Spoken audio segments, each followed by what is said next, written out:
Selamun Aleyküm ve Rahmetullah. Aleykümselam. Əqidə, məzhəb, mənhəc və şəriət. Bunların arasındakı fərq nədir? Elhamdülillah. Məzhəb, biz bu barədə biraz var danışdıq. Məzhəb məktəbdir. Yəni, fiqhi öyrənmək üçün məktəbdir. Bu məzhəbdir. Ona görə fiqhi məzhəbin əqidəyə aidiyyəti yoxdur. Ümumən.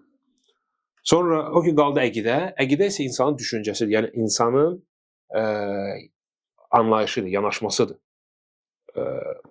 Quran-ı Kərimə və sünnəyə, ümumən. Ona görə əsas da məqsəd, peyğəmbərlər gəliblər ki, düzgün əqidəni öyrənmək üçün. Allah Subhanahu taala deyir ki, وَلَقَدْ بَعَثْنَا فِي كُلِّ أُمَّةٍ رَسُولًا أَنِ اعْبُدُوا اللَّهَ وَاجْتَنِبُوا الطَّاغُوتَ. Hər bir peyğəmbər, biz hər bir ümmətə peyğəmbər göndərdik ki, onlar nə etsinlər? Öyrətsinlər, tək Allah'a ibadət edin, ondan qeyrisini ibadət etməyin. Görürsünüz, bu əqidədir. Ona görə tövhiddir, əqidə məsələlər, bunlar hamısı peyğəmbərlər bunun üçün gəlibdir. Bunların məqsədi düzgün əqidəni öyrənmək üçün. Gəlib öyrətmək üçün ki, tək Allah var, tək onu ibadət etmək lazımdır və Allah Subhanahu taala hər şeydən ucadır və hər şeyi o yaradır. Müxtəsər. Və əqidə məsələlər çoxdur.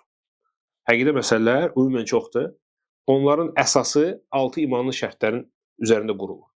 Necə ki, Cibril əleyhissalamın hədisində gəlib, o Peyğəmbər sallallahu əleyhi və səlləm soruşub ki, iman nədir? O deyib ki, iman Allaha, mələklərə, kitablara, peyğəmbərlərə, axirətə və həmçinin qədərə. Bu 6 şey, bu ümumiyyətlə imandır. Yəni, əqidə məsələləridir. Bütün başqa əqidə məsələləri, onlar belə baxsanız, bunlara aidiyyəti var. Tövhid məsələləri hamısı Allaha imandır, məsələn.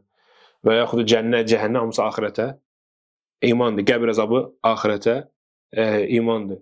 Və həmçinin İncilə vacibdir iman gətirmək ki, İncil Allahın kitabıdır, Tövrat Allahın kitabıdır. Bu hamısı kitablara imandır. Qurana iman gətirmək, tabi olmaq kitaba imandır. Yəni, bu ümumiyyətlə əqidə məsələləridir.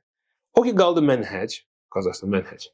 Mənhəc məsələləri bugün biz deyəndə bilmək lazımdır ki, mənhəc əqidədir. Mənhəci əqidədən ayrılmaq lazım deyil.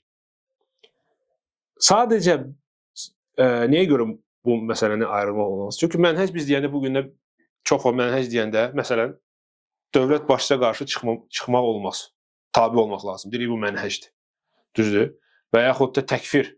Kim küfr elədi, dərhal təkfir eləmək olmaz. Deyirik, bu kim təkfirli, təkfirçidir, mənhəcində problemlər var. Məsələn, deyirik bu sözləri. Bu sözlərdə problem deyil əslində. Lakin bir etiqadla. Sən etiqad etməlisin ki, bu əqidə məsələləridir.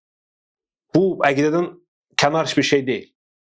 Düzdür, biz onu mənhəc deyirik, amma o demək ki, əqidədən kənardır. Necə ki, məsələn, tövhid məsələləri. Əqidədir. Əqidədir. Lakin biz deyirik ki, tövhid, sonra deyirik ki, əqidə. Ayırırıq. Niyə görə? Asan onu keçmək üçün, başa düşmək üçün. Çünki bu məsələdə, məsələn, tövhid məsələ xüsusi önəmi var. Xüsusi diqqət onu yetirmək lazımdır. Bu məsələdə xüsusən böyük problemlər var. Müsəlmanlar cahillikdən şirk edirlər, pirə gedirlər və s. Ona görə bu məsələni daha ətraflı başa düşmək üçün, salmaq üçün onu ayrıca keçilir. Və həmçinin mənhəcdir belə. Bir çox müsəlmanlar bu xüsusi məsələlərdə azıblar deyənə, istər dövlət başçıya qarşı çıxmaq məsələsində, istər təkfir məsələsində, istər dəvət metodu, üslubu, necə dəvət edirsən, bu məsələdə ixvanlıq və s. var deyəndə burada problemlər. Ona görə bu məsələ daha çox neynirlər? Ayrılırlar və onu barədə danışırlar. Lakin etiqad edilmək lazım ki, mənhəc əqidədəndir. Nəyə görə bu mühümdür, qardaşlar? Çünki xüsusən müməyyilər, onlar qəsdən bu məsələni ayrılırlar. Deyirlər ki, mənhəc başqadır, əqidə başqadır. Sonra məsələn, kimdəsə problem varsa, götürür, tutaq ki, kimsə dövlət başçısını təkfir edir və yaxud da xuruc görür, yəni çıxmağı görür. Və yaxud təkfirdə sələfi kimi danışmır. Deyirlər ki, bu məsələ onda mənhəcində problem var, amma əqidəsi yaxşıdır. Əqidəsi yaxşıdır, ona görə biz onu əhl-i sünnədən çıxarmırıq. Başa düşdünüz? Əgər sən mənhəclə əqidə belə ayırırsan, onda sən zəlalətdəsən. Onda sən bidətçinəyə əhl-i sünnə deyəcəksən. Aydındır? Əgər asanlaşdırmaq üçün problem yoxdur. Lakin ayırma onu. Demək ki, kim xuruc görür, o yenə də əhl-i sünnədə sələfidir. Yox. Görsən ki, bir insan dövlət başçısı üçün xeyir dua eləyir, xeyir dua, bil ki, o əhl-i sünnədir. Sünnə əhlidir.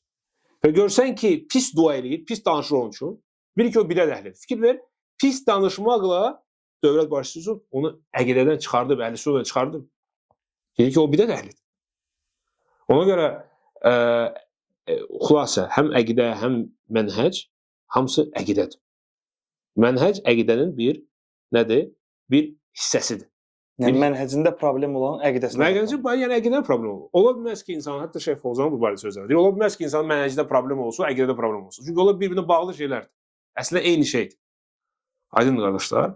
Amma məzhəb dediyimiz kimi o fiqhi məzhəbdir, fiqhi məktəbdir. Əqidəyə heç bir aidiyyəti yoxdur. O ki qaldı şəriət. Şəriət hələ ümumi Allahın dinidir. Ümumi Allahın dini şəriət deyilir. Aydındır. Xüsusən də şəriət deyəndə fiqh nəzərə olunur. Ona görə məzhəb məhz şəriəti öyrənir. Aydındır? Allahın şəriətində, yəni Allahın qanununda. Fiqh də elmi, yəni belə deyək, müasirdə hüquqşünaslıqdır. İslam hüququdur. İslam hüququdur.